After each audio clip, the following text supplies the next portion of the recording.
tesouro precioso, graça inestimável, nem toda glória. Amém? Encontramos Josué 2. Pode alcançar o seu valor. De Setim enviou Josué, filho de Num, 2 homens secretamente, como espias, dizendo: andai e observai a terra e Jericó. Foram, pois, e entraram na casa de uma mulher prostituta, cujo nome era Raabe, e pousaram ali. Você pode ler junto comigo lá, bem no meio do texto, no começo, onde diz: andai e observai a terra e Jericó. Vamos ler juntos? Andai e observai a terra e Jericó. Era para observar a terra. A terra era boa. A terra era boa, manava leite e mel. A alma é boa. Então Canaã não está fora, mas está dentro de nós. Era para observar a terra e também Jericó. Jericó era o quê? Uma fortaleza, uma muralha. Era uma guarnição, não era apenas um lugar onde morava um povo, mas era um lugar onde tinha exércitos. Era uma muralha, uma guarnição, uma fortaleza. E bem no final do texto, foram, pois, e entraram na casa de uma mulher prostituta. Nós falamos no culto passado sobre o prostíbulo da alma.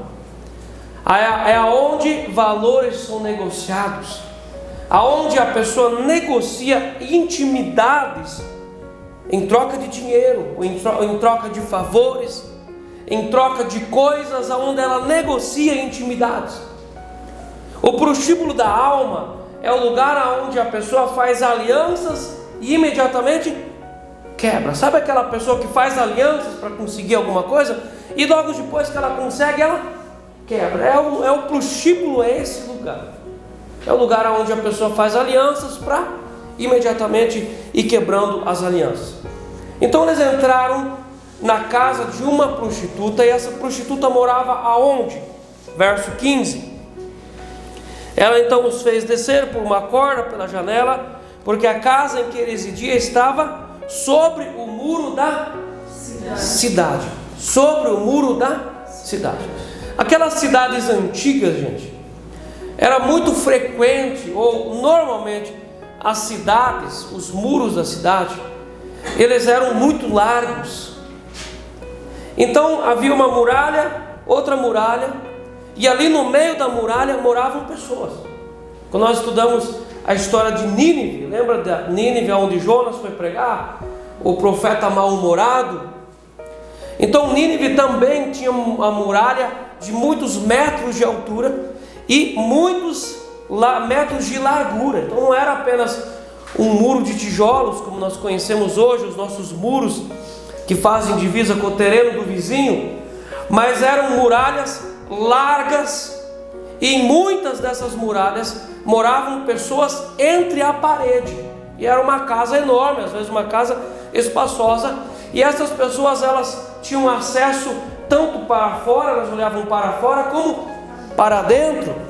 E a gente vê aqui que a Raabe olhava para dentro e também olhava para fora. Então essas pessoas muitas vezes elas trabalhavam para o governo como olheiros, como atalaias, para olhar para fora, e quando o inimigo se aproximaria, elas avisariam o exército. Tanto é que pessoas chegaram até na casa desse prostíbulo, dessa Raabe, e identificaram que havia uns espias ali.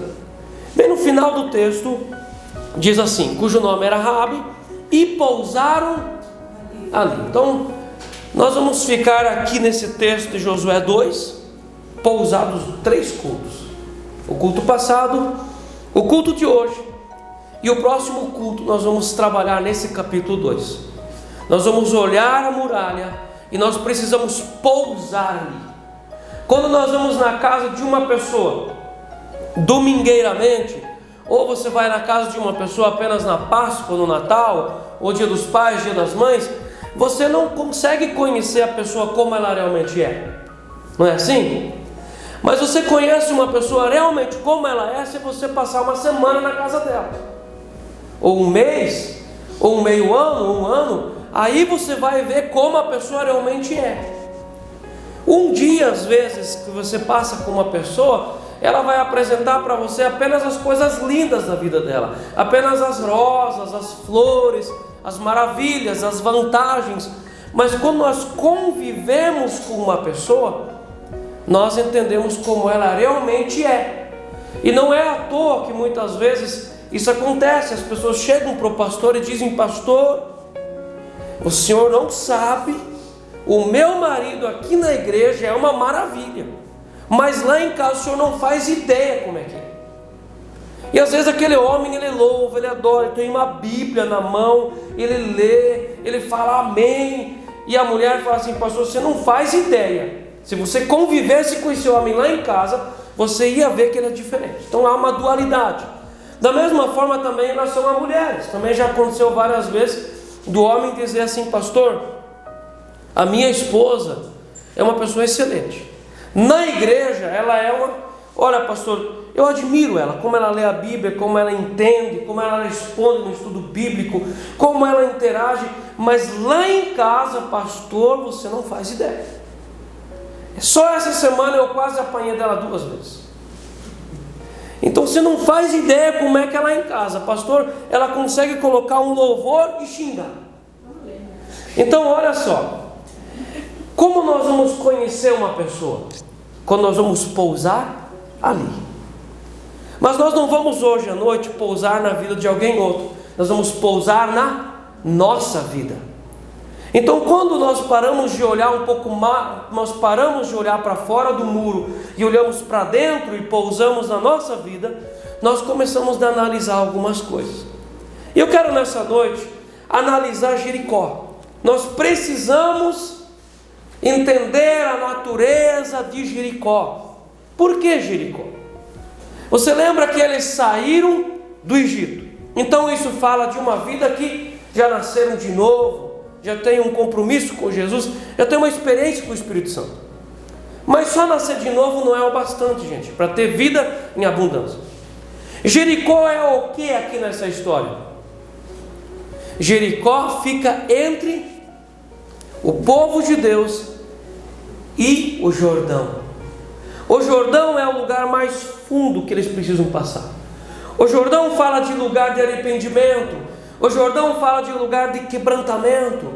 O Jordão fala de um lugar assim, de um profundo encontro com Deus.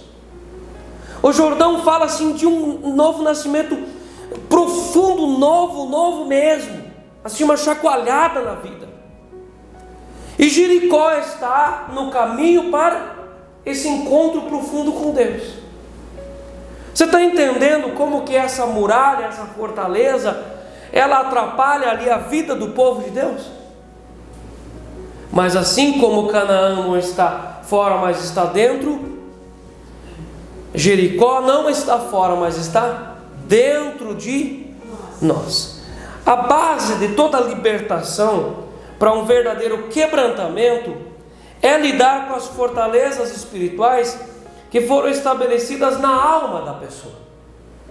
Então às vezes a pessoa chega e ela fala: pastor, eu tenho um problema no meu casamento, assim.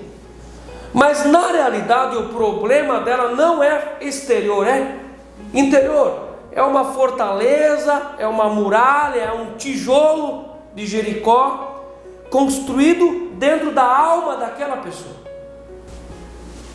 Lidamos com prisões internas construídas por raciocínios que se opõem à sabedoria divina. E isso tudo não está fora, está dentro de nós. É Jericó, é uma fortaleza. Por vezes são áreas onde a pessoa, mesmo sabendo que está praticando algo contrário da vontade de Deus, perdeu a esperança de que pode reverter a situação. Mas a boa notícia é que dá para reverter a situação. Então nós vamos olhar hoje um pouquinho de Jericó, essa Jericó que não está fora, mas está dentro. E talvez alguém de nós possa se identificar com algumas coisas. Nós vamos começar hoje e nós vamos continuar no próximo culto. Então, Josué 2, verso 1. Vamos ler junto aqui bem altos. Andai e observai a terra e Jericó. Então vamos observar hoje um pouco de Jericó. Em 2 Coríntios 10, verso 4 até o 6, o apóstolo Paulo fala assim: porque as armas da nossa milícia não são carnais. Então, lá em Efésios, capítulo 6, Paulo também diz que a nossa luta não é contra carne e sangue, não é contra a gente, não é contra pensamento humano, mas é contra hostes, contra potestades, contra o reino maligno, espíritos malignos, contra pensamentos malignos. Não, porque as armas da nossa milícia não são carnais, mas sim poderosas em Deus para a destruição das fortalezas. Essas fortalezas não estão fora, mas estão dentro. Então essas fortalezas não está falando de um muro entre um país e o outro, não está falando de um muro entre o seu vizinho e o seu terreno, está falando de fortalezas internas que impedem a pessoa de chegar no Jordão, de ter um verdadeiro quebrantamento, destruindo argumentos e toda a altivez. O que é altivez? É orgulho, soberba. Então, destruindo argumentos e toda a altivez que se levanta contra o conhecimento de Deus. Perceba que argumentos e altivez e fortalezas são contra o conhecimento de Deus, pecam contra a sabedoria do Eterno e levando cativo todo o entendimento, a obediência de Cristo. Então, fortalezas, orgulho, isso se levanta e leva em cativa, no sentido de prender, de fechar todo o conhecimento e a obediência de Cristo. Por isso que às vezes tem pessoas que são antigas de igreja, mas não conseguem obedecer. A pessoa não consegue obedecer.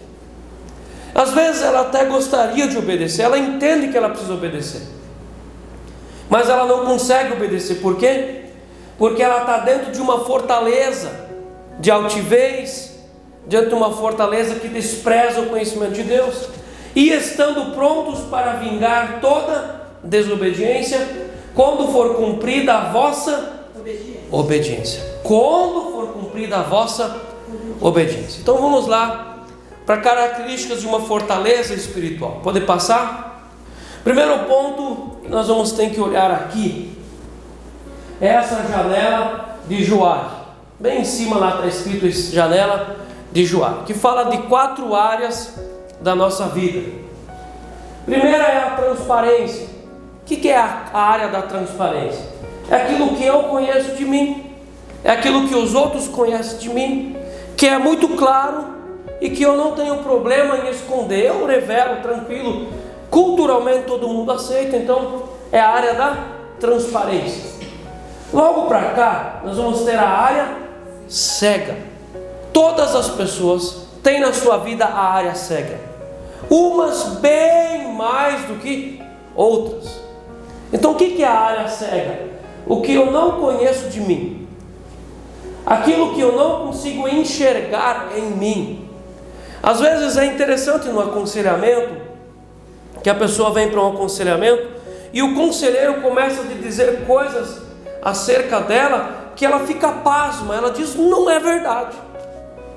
E o conselheiro pode provar por A mais B para ela, e parece que ela não consegue acreditar que ela tem aquilo, que ela fala aquilo, que ela tem aquela atitude, que ela vive daquele jeito. E nós precisamos de pessoas na nossa vida que nos ajudam a gente se tocar. Nós temos pontos cegos. Então o ponto cego é aquela parte da nossa vida que nós não damos conta de enxergar sozinho. Agora nós voltamos lá para a área da transparência. Então transparência é aquilo que eu conheço sobre mim e eu não tenho problema sobre falar. Mas logo embaixo da transparência tem a área oculta. O que é a área oculta? O que os outros não veem em mim, mas eu sei disso, eu escondo.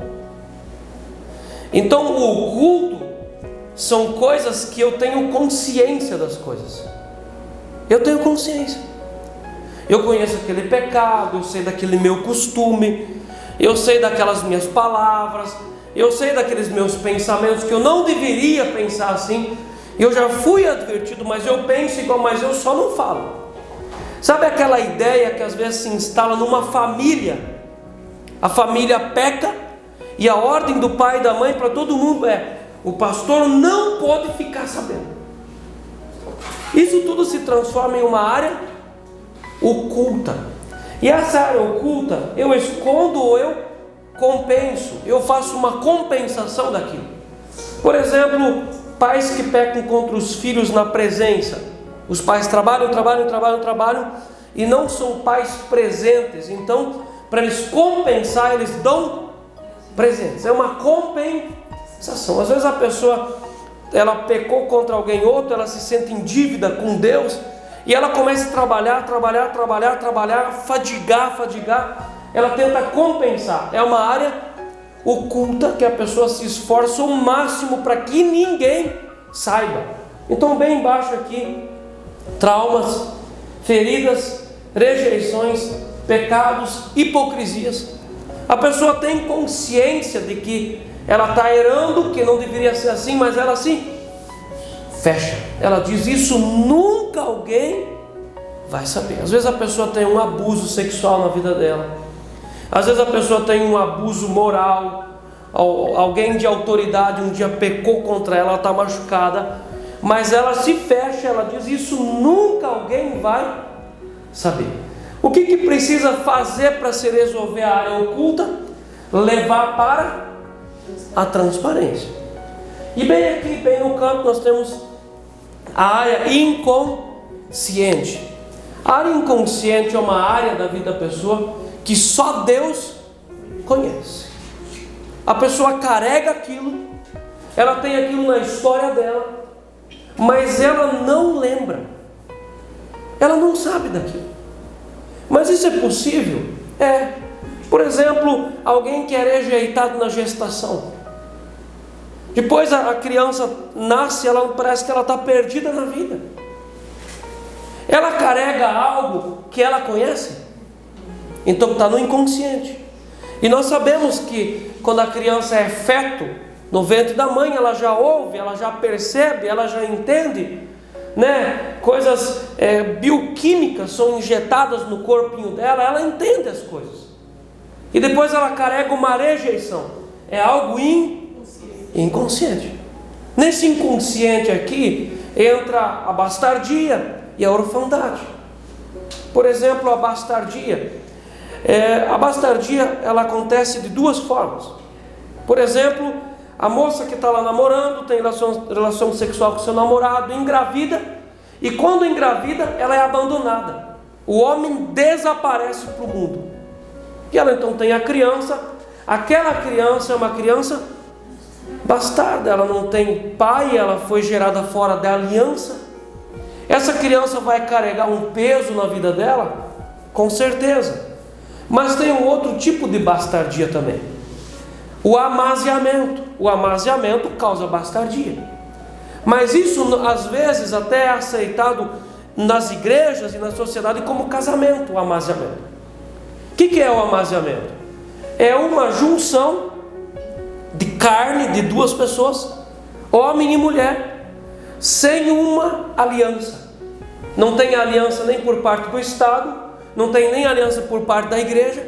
Aquela criança é gerada sem aliança e aquela criança é bastarda. Mesmo que aquele pai convive com a criança, está ali na mesma casa, estão na mesma vida, mas aquela criança é bastarda.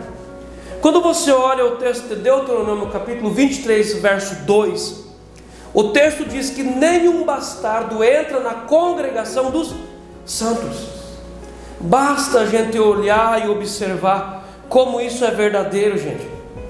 Uma pessoa que carrega a bastardia sobre ela, ela tenta, ela faz força, ela se esforça muito para conectar numa igreja, para conectar no reino de Deus, para conectar num grupo de igreja, e ela não consegue. Ela está lá há algum tempo e ela desiste, ela vai embora, ou algo acontece que ela é retirada. A bastardia, gente, é terrível. A bastardia tem solução? Ela precisa ser resolvida. É a capa da bastardia que é tirada num ato de libertação. A outra coisa que atrapalha muito a vida de uma pessoa é a orfandade. E nós também olhamos para a orfandade de duas formas. E às vezes essa orfandade está no inconsciente dessa pessoa. Primeiro tipo de orfandade, quando um pai falece, ou quando a mãe falece. A pessoa não tem mais, a criança não tem mais uma referência de pai e mãe. E é terrível isso, no consciente, na alma, no caráter de uma pessoa que fica sem pai ou sem mãe. Meus irmãos, a orfandade é terrível. Às vezes, depois que um pai falece, aí a mãe ganha lá um salário do governo, de auxílio, porque ela viuvou. E as pessoas de fora olham para aquela família e dizem: olha, as crianças estão bem, estão gordinhas, estão bem cuidadas. Elas não estão bem, porque um pai sempre faz falta. Um pai sempre faz falta. É uma referência de masculina ou uma referência feminina quando a mãe falece. Então isso é o primeiro tipo de orfandade. O segundo tipo de orfandade é a orfandade de pai e mãe vivos. Mas é possível isso? É.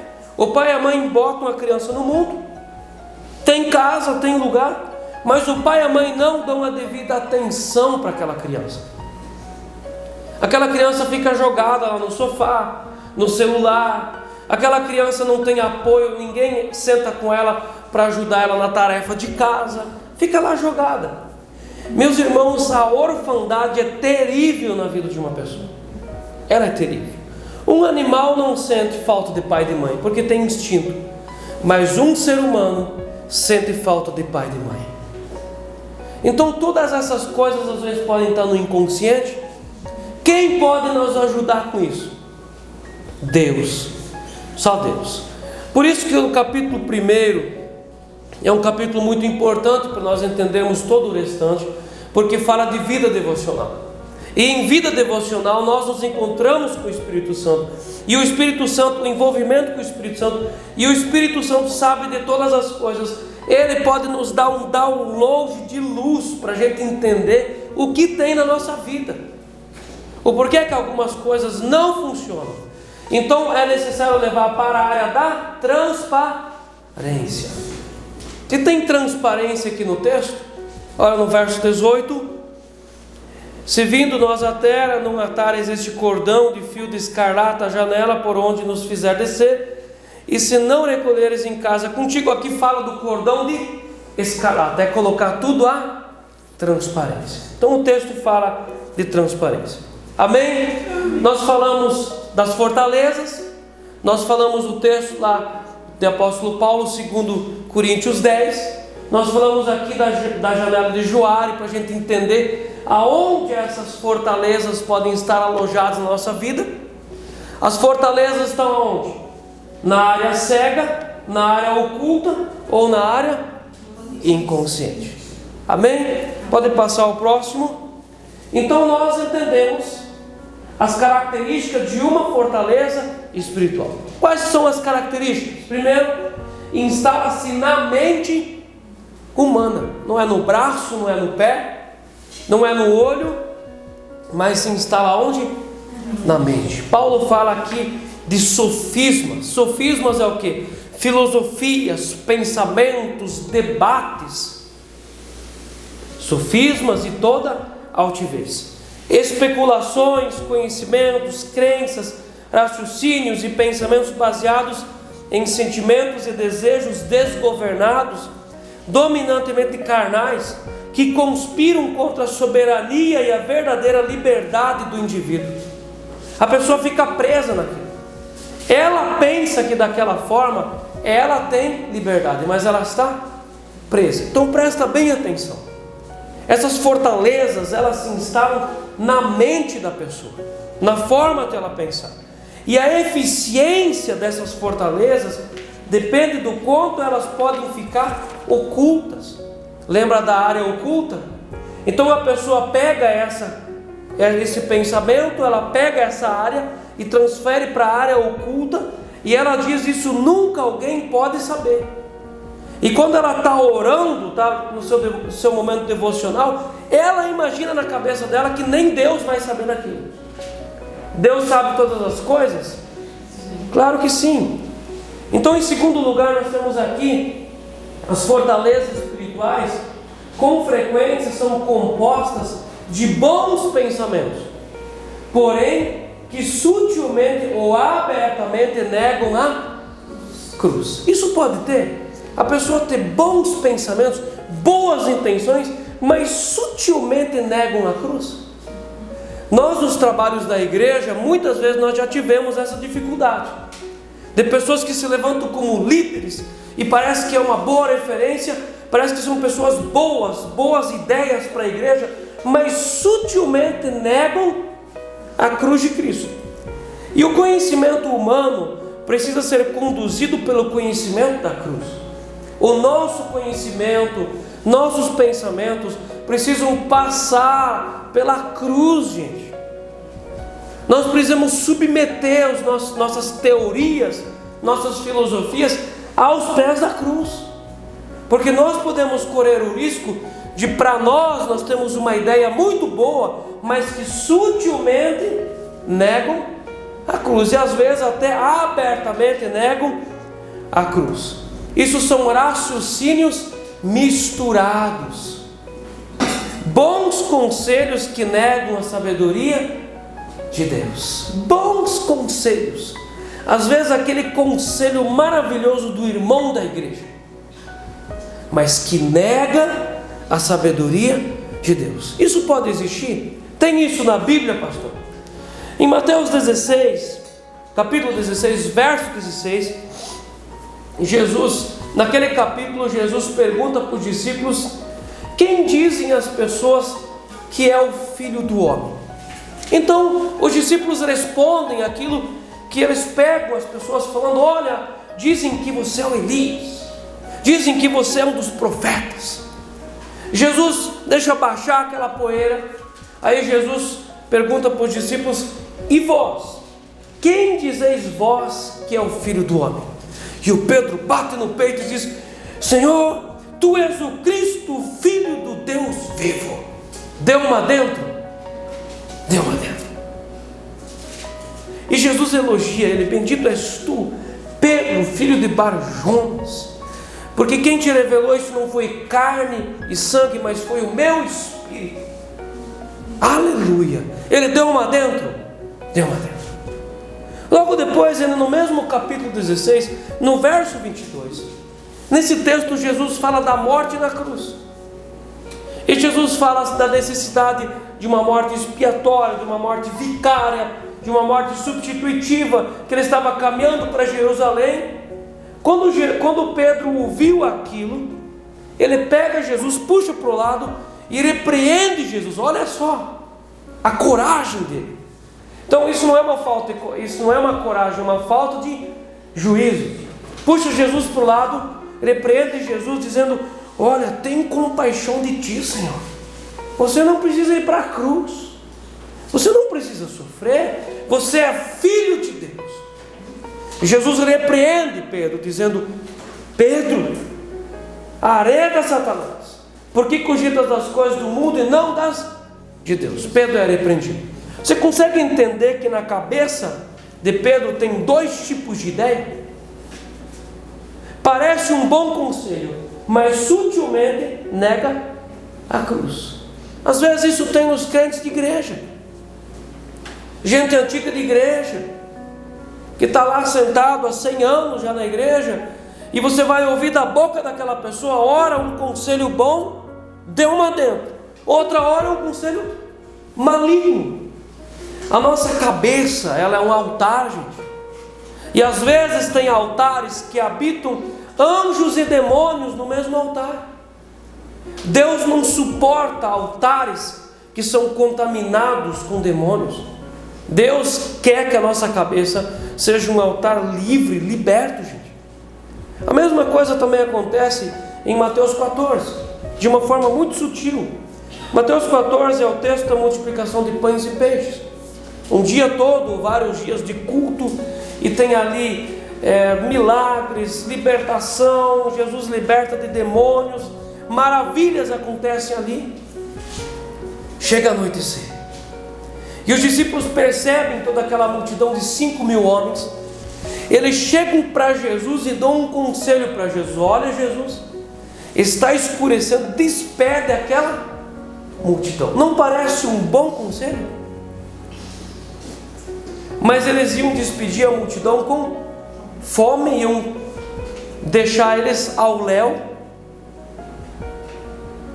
E Jesus começa ali a trabalhar no coração dos discípulos, que são a primeira igreja, para que eles mudem de ideia. Mas o primeiro conselho deles, que parecia para eles muito bom, mas sutilmente negava a cruz. Jesus ia fazer um milagre aquele dia. Se ele ia ouvir o conselho dos discípulos, a glória de Deus não seria colocada sobre aquelas pessoas. Você conseguiu entender que isso é uma fortaleza? Isso aqui é um tijolo na muralha de Jericó dentro de uma pessoa? Então, as fortalezas espirituais com frequência são compostas de bons pensamentos, porém que sutilmente ou abertamente negam a cruz. Então, a igreja que muda princípios e leis espirituais, não vamos colocar o dízimo, vamos colocar outro número. Parece uma boa ideia, mas nega a sabedoria da cruz. Então, todas essas coisas são fortalezas que impedem a pessoa de chegar ao Jordão, a ter um profundo encontro com Jesus. E isso é uma dicotomia de vontades, ora para cá, ora para lá. As principais fortalezas são edificadas sobre a base da falta de entendimento do princípio da cruz. Qual que é o princípio da cruz? Para que serve a cruz? A cruz é lugar de crucificação. A cruz é lugar de colocar o sangue. A cruz é lugar de altar. E nós não podemos deixar de entender o princípio da cruz. Por exemplo, vitimização. Na vitimização existe o princípio de cruz? Lógico que não. A pessoa, alguma vez ela sofreu uma rejeição, alguém fez uma injustiça com ela, e ela se vitimiza a vida toda. A vida toda ela se vitimiza naquela situação. Amargura, ingratidão, murmurações, iras, vinganças. A amargura é um assaltante inveterado.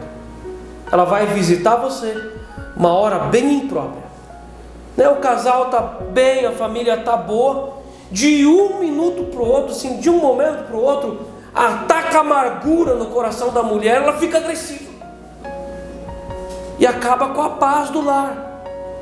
A amargura funciona assim. A família está viajando, está tudo bem, todo mundo feliz, indo de férias, e de repente a amargura ataca o coração do homem, e ele perde a paciência com uma criança, dá uma xingada, acabou a viagem. Amargura. Cuidado com a amargura. A amargura é terrível. Amargura, a ingratidão. Você sabia que a ingratidão é um tijolo da fortaleza de Jericó que impede a pessoa de chegar a Deus? Murmurações.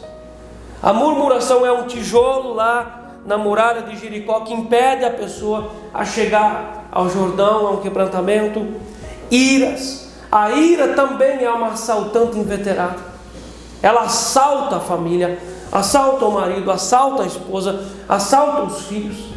De um minuto para o outro a pessoa se transforma, porque a ira é um espírito maligno que toma conta da pessoa. Vingança. Tudo isso impede a pessoa de chegar ao Jordão, e é uma fortaleza da mente. E apesar de uma pessoa receber uma forte revelação do Espírito, ela continua malignamente cega em relação ao plano da cruz. Lembra do ponto cego? Então, às vezes a pessoa está na igreja há muitos anos, e ela de fato recebeu coisas do Espírito, entende coisas do Espírito, faz orações, mas tem um ponto cego na vida dela. Esse ponto cego é esse pensamento dualista. Ela está aqui e também está lá. Ela defende uma coisa e também outra. Nosso sistema de crenças precisa sempre estar passando pelo crivo de uma vida crucificada. Senão não vai funcionar. Próximo ponto. Podem passar bem em cima. As fortalezas espirituais, com frequência, desenvolvem-se à sombra dos nossos pontos mais fortes. Quais que são os pontos que nós mais cuidamos para não cair? Os pontos fracos. Quais são os pontos que nós às vezes desleixamos? Os pontos fortes. Naquilo que nós somos muito bons. Nós somos bons naquilo. Eu não preciso nem muito tempo, eu já chego, eu já faço, já rende nas minhas mãos. São pontos fortes. Eu sou bom naquilo. E todos nós aqui somos bons em alguma coisa. Todos. Então se alguém aqui não é bom em nada, então precisa de uma libertação em dobro. Mas nós temos a tendência de ser bons em pelo menos uma coisa. A pessoa é boa naquilo. Então às vezes a pessoa diz, eu sou muito bom em contabilidade. Eu sou bom nisso. Assim eu não preciso ter medo, eu não cometo erros. Eu sou bom nisso. Às vezes a pessoa é boa lá para trabalhar na fazenda. Ela é boa naquilo. Eu sou bom naquilo. Às vezes a pessoa é boa para entender maquinários. Ela não precisa fazer nenhum curso, nada. O patrão coloca em cima de uma colheitadeira de 3 milhões de reais. A pessoa diz, eu dou jeito, eu manjo. E a pessoa dá conta mesmo. Porque ela é boa naquilo, é um ponto forte. Então vamos pegar hoje à noite, cada um de nós aqui tem um ponto forte. E se nós não cuidarmos do nosso ponto forte, nós podemos cair exatamente no ponto forte, porque ele se transforma num ponto fraco por meio do quê? Orgulho, altivez. Quer ver? Se a pessoa tem consciência, lembra da transparência? Agora nós vamos olhar para o ponto cego, para a área cega. A transparência, às vezes a pessoa tem uma consciência, por exemplo, ela fala assim, eu tenho um problema com alcoolismo. A pessoa diz, ela entende que ela precisa passar longe daquele boteco da esquina. Ela entende que ela precisa passar longe daquele tio que no Natal oferece todas as cervejas. E ela não vai nesses lugares, porque ela nem pode sentir o cheiro. Se ela sentir o primeiro cheiro, acabou. Ela volta para tudo. Então é um ponto fraco. Cuida do ponto fraco. Mas nós temos a tendência, a pessoa tem a tendência de não cuidar de um ponto forte. Eu sou bom nisso. Eu dou conta. E ela vai relaxando e confiando porque aquilo ela dá conta. Temos a tendência de nos descuidar nos pontos fortes, aumentando a chance de nos orgulhar. Orgulho, lembra lá do texto da altivez? Então a altivez é uma fortaleza interna. Orgulho é uma ilusão. Gente, o orgulho é uma ilusão. Eu vou trazer aqui para vocês vários adjetivos sobre o orgulho. O orgulho é uma ilusão idiota, boba, patética, desagradável, ofensiva, deselegante. E poderíamos continuar. Então o orgulho não fica bem para ninguém. O orgulho ainda se encaixa melhor para um rico. Mas imagina um pobre orgulhoso. Que coisa feia. O orgulho é pecado. O orgulho é o pecado do diabo na pessoa. O orgulho é terrível. A pessoa se orgulha às vezes de coisas que não tem sentido se orgulhar. E quer ver, um dos piores orgulhos é a idolatria pela família. Para mim, no ministério, a pessoa tem uma idolatria pela família, porque a minha raça, o meu sobrenome e tudo aquilo eu tenho que cuidar. Não, porque aquilo lá, porque é meu parente, eu tenho que dar. Meus irmãos, lá no túmulo, os vermes que vão comer o corpo, eles vão tomar sobre eles o sobrenome daquela raça? Vão se chamar por aquele sobrenome? E depois que os vermes terminarem, e o pó vai se chamar daquele sobrenome? Está vendo como o orgulho é uma ilusão? Às vezes tem pessoas que têm um orgulho assim: eu sempre fui dessa igreja, eu sempre fui congregacional há 130 e poucos anos. Meu bisavô construiu essa igreja e nós somos dessa igreja. Isso existe em todas as denominações, na presbiteriana, na assembleia, na batista, um orgulho denominacional. Meus irmãos, é certo isso? O orgulho é terrível, gente. E o orgulho é uma fortaleza interna que impede a pessoa de se encontrar com Deus. Orgulho de riqueza, orgulho às vezes de trabalhar, de construir. Tem gente que tem orgulho porque trabalha bastante. Pastor, olha, eu trabalho muito. Assim, eu não tenho nenhum vício, eu só trabalho. Isso muitas vezes se transforma num orgulho. E a pessoa quer compensar. Lembra da compensa lá embaixo, lá no culto? Compensar. Ela está compensando alguma coisa, se orgulhando daquele ponto. Então o orgulho emburece, escraviza, cega e isola a pessoa do mundo real para dentro de um mundo imaginário dela. E dentro desse mundo imaginário dela, ela é o super-homem, ela é a super-mulher, ela é o herói de tudo, ela é que sabe. No trabalho ninguém faz nada sem ela. Então esse é o mundo imaginário dela. Mas esse é um mundo imaginário, ele não existe. É uma redoma de ilusão que o orgulho cria para a gente. Então se Deus tirar a gente, se a gente partir essa noite, amanhã vai ter uma outra pessoa no nosso lugar e a vida continua. Nós não somos insubstituíveis, nós somos importantes, cada um de nós tem o seu valor. E se Deus tirasse alguém de nós aqui, ia fazer falta sim. Só que alguém outro é colocado no lugar e daqui uns dias a vida continua. Cuidado com o orgulho. O orgulho produz descuidos espirituais, resultando em pontos onde o inimigo alavanca os seus ataques fulminantes. Então o orgulho, a pessoa pensa que aquele ponto é um ponto forte. Quando ela se orgulha daquele ponto forte se transforma num ponto fraco. E aquele ponto se transforma ali num alojamento onde Satanás tem o seu exército e Satanás trabalha naquele lugar. E Satanás veio para matar, roubar e destruir. Cuidado com as fortalezas. Então o próximo ponto aqui, as fortalezas espirituais estão alicerçadas em feridas morais e emocionais. Quando a gente olha lá para a janela de Joari, então isso está tanto no oculto, como no ponto cego, como no ponto inconsciente. Então uma ferida moral pode estar no inconsciente? Pode estar no inconsciente. Pode estar no ponto cego, que a pessoa não enxerga, ou pode estar no oculto, que a pessoa esconde.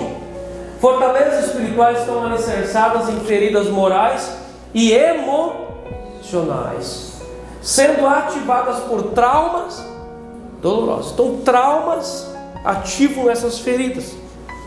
Um trauma existente é como uma arma dormente. Parece que não funciona, mas está lá. E quando esse trauma começa a te provocar alguma coisa? Quando a pessoa menos precisa que ele faça alguma coisa. Então, um trauma existente é como uma arma dormente. É uma mina que nos proíbe de ter acesso ao território de uma vida espiritual eficiente. O que é essa mina? Uma mina de guerra, onde o soldado pisava em cima e pum, explodia, estourava. Então a mina de guerra é uma das estratégias para anular um exército. Então depois que acaba uma guerra, era necessário fazer a desminagem. E essas minas são traumas que não estão fora, mas estão dentro da alma da pessoa. São traumas. Quando a pessoa tenta avançar nesse terreno que ela quer caminhar, aquela memória ferida é ativada por um trauma. São aqueles problemas crônicos que nos surpreendem nos piores momentos da nossa vida. Lidar com fortalezas é um processo semelhante à desminagem. Às vezes a pessoa chega para o aconselhamento e o conselheiro precisa ali procurar essas minas. Sabe o que é pior? Que tem pessoas que gostam dessa mina no coração. Ela está viciada na mina e no estouro dela. Como que ela vai viver sem a ferida? Então são coisas que às vezes no ser humano não dá para entender, mas essa mina precisa ser tirada. Esse trauma precisa ser eliminado. O que sustenta uma crença irracional, uma heresia teológica ou um amor sectário, né? Uma pessoa assim com traumas tem uma facilidade muito grande de se anexar a seitas. É um amor sectário. Um raciocínio cego normalmente é uma ferida. Um raciocínio cego normalmente é uma ferida. Um trauma cria um reservatório de tristeza dentro da pessoa. Então nós temos aqui 2 pontos importantes sobre o trauma. Ele sempre aparece em momentos crônicos da vida, quando menos a pessoa precisa. Ela teve uma promoção no emprego, ela está feliz da vida. Quem aparece? O trauma. E o trauma é um reservatório de tristeza. Então dá aquela tristeza circunstancial, aquele período depressivo. E nós não precisamos disso.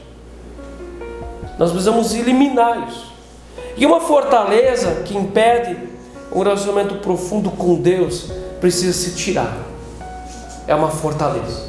Próximo ponto aqui, pode deixar a volta lá.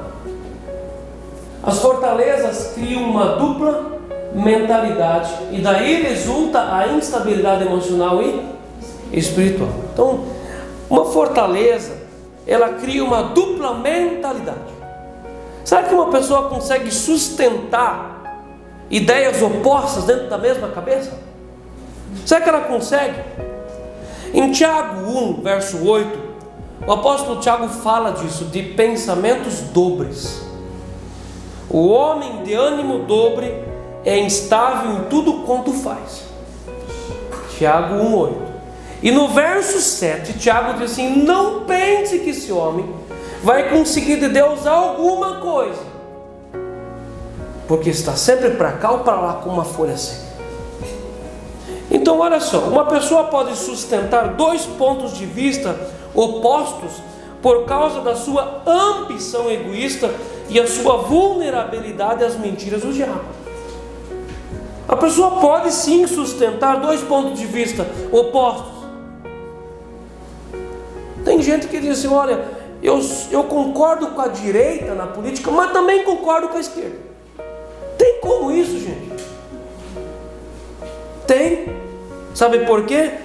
Por causa da ambição egoísta e a sua vulnerabilidade às mentiras do diabo. Eu já passei por isso no ministério.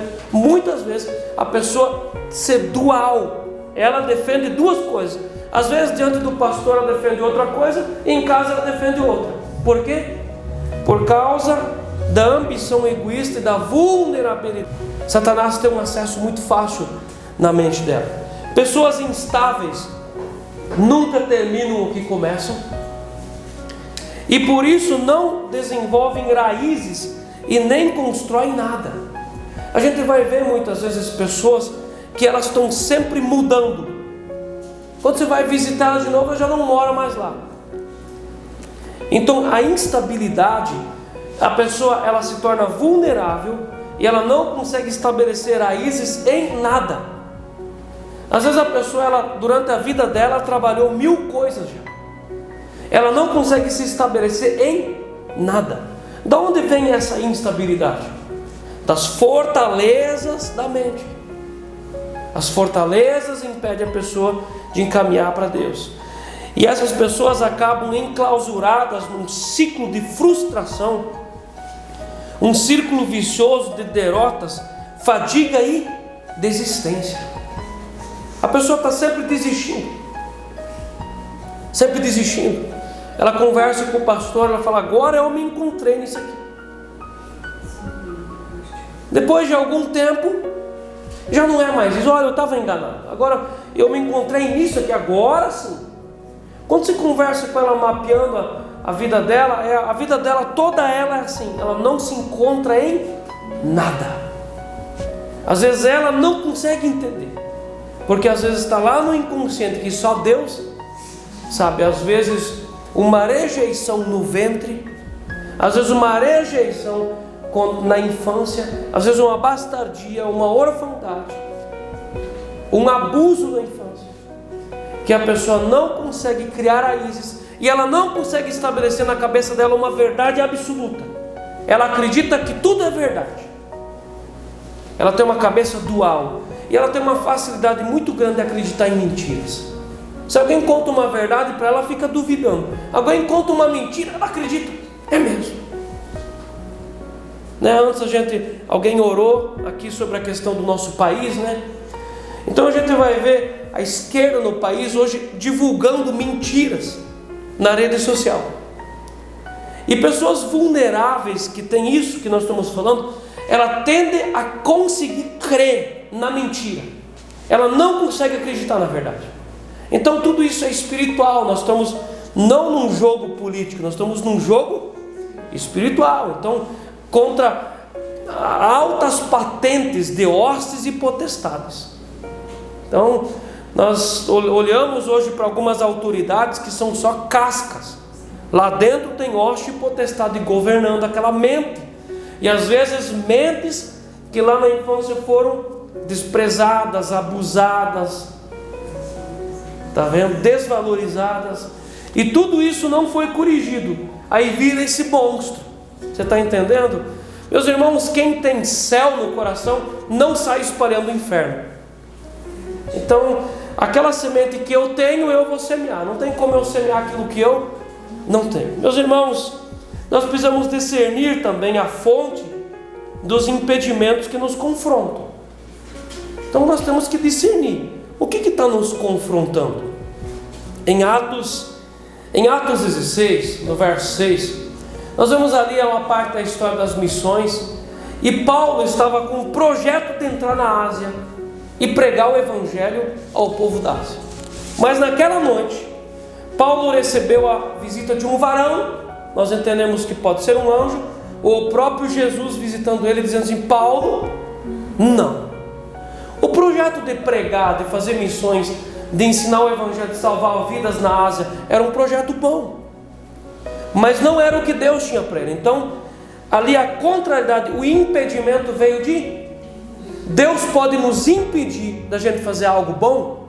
Sim, para nós ele é bom. Para Paulo foi um projeto excelente entrar na Ásia. A agenda dele estava preenchida, projeto de Ásia. Mas Deus contraria ele, impede ele, dizendo: não, você não vai para aquele lugar, não, você vai para outro lugar.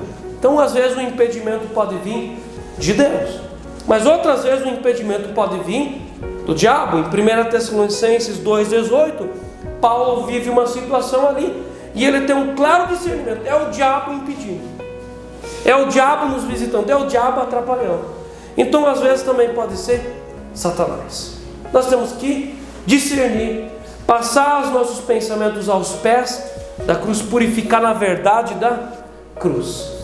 E para a gente terminar, tudo isso que nós falamos tem solução? Então eu não vim aqui para apontar o dedo, para tirar pedras, para de novo a gente falar sobre uma coisa que dói. Eu vim aqui para a gente trabalhar isso e mostrar que existe uma porta. Então qual que é a primeira porta se nós temos algo no oculto? Levar para a transparência. Se nós temos algo na área cega, levar para a transparência. Se nós temos algo inconsciente, às vezes tem algo que está perturbando, a coisa não vai, Deus responde, Deus vai mostrar para você, por meio da comunhão no Espírito Santo, por meio de conselhamentos, por meio de pregações, por meio do entendimento, e às vezes por meio de um ato de libertação. Mas isso também precisa ser levado para a transparência. Para a transparência.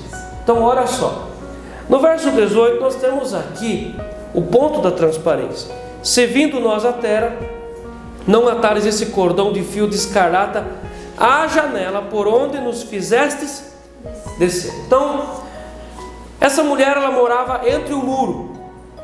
Ela tinha janela para os dois lados. Para qual lado ela teria que amarrar a corda, o cordão escarlate? Para o lado de fora, para o lado do povo de Deus. Então, se nós levarmos tudo isso que nós estudamos aqui para a psicologia vai dizer: você precisa encontrar a solução dentro de você. A psicologia diria para essa mulher: ata essa corda para o lado de dentro. Eu não tenho nada contra a psicologia. Psicologia é uma excelente ciência de mapeamento e nós usamos muito isso para estudar as pessoas. Mas o problema é quando nós não levamos as coisas para Jesus, nós levamos para dentro de nós. Mas quando o texto diz ata para fora, nós temos duas coisas. Escarlate era vermelha, falava do sangue de Jesus, falava da transparência e falava para o lado do povo de... Nós temos que amarrar a nossa transparência, gente, para o lado de Deus. Você não vai aprender aqui no culto sobre a transparência e no seu amanhã, no seu emprego, contar a sua vida para a pior pessoa que estiver lá. A transparência precisa ser para o lado de... Nós precisamos saber para onde é a transparência. Então a solução, a porta disso é a transparência. Vocês podem passar mais um? Então, o que fazer com os fundamentos dessas fortalezas? Levar tudo para transparência. Você consegue ver aqui a palavra transparência? Só um pouco, né? Pode passar mais um? Dá para ver aqui a palavra transparência? Aqui está transparente. Isso aqui está mais para uma área cega do que para uma área oculta, né? Isso aqui está misturado com cego e oculto e com o inconsciente. Mas quando você começa a se mover em direção às coisas, a transparência começa a acontecer. Então, às vezes você não vai resolver todo um problema, mas dando um passo na direção certa, você começa a trabalhar as coisas. Pode passar mais um? Dá para ver um pouco mais? A transparência está começando a acontecer. Mais um? Dá para ver mais? Mais um? Dá para ver mais uma parte? Mais um pouco? Dá para ver quase tudo? Próximo? Agora dá para ver tudo. A solução é a transparência. Então a aula de hoje vai falar sobre você levar aos pés da cruz. É preciso colocar tudo à luz. É preciso abrir o jogo, contar, abrir o coração. E isso às vezes não só uma vez, muitas vezes, até que aquela ferida é curada. Amém. Eu quero orar com você em nome de Jesus. Pai do céu, eu quero te agradecer, porque nesse culto o Senhor tem ministrado o nosso coração. E eu sei que o Senhor tem ministrado essas 4 áreas da nossa vida: a transparência, a área cega, a área oculta e também a área inconsciente, de coisas que às vezes nós não temos explicação, mas o Senhor sabe sobre a nossa vida.